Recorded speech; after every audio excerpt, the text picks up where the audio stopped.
From High River to Calgary now, where the power is now restored in most homes and businesses in the flood-hit areas of the city.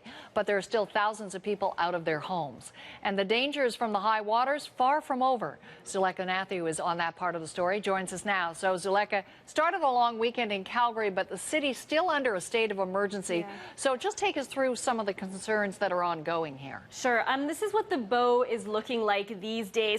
And even though the levels are quite a bit lower than they were just a few days ago, it's still not safe. Keep in mind, these levels are still comparable to what they were during the floods of 2005. So for people who might be tempted to head out on the water this long weekend, especially when the weather is nice, city officials are warning them to stay away.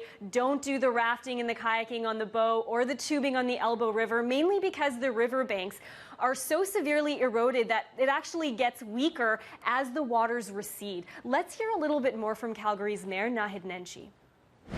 As tempting as it is, stay away from the riverbanks.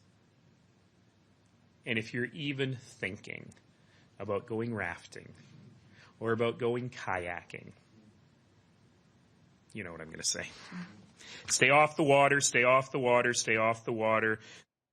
There's also another concern when it comes to the Bow River. It has to do with this water treatment facility, and that's because this facility might have to continue discharging raw sewage into the Bow River. It was severely inundated with flood water, and it does serve half the city. So it's taking a couple of days to get back on track. It's just another reason not to be in that water right now. So Zuleka, just how are people dealing with the cleanup efforts now?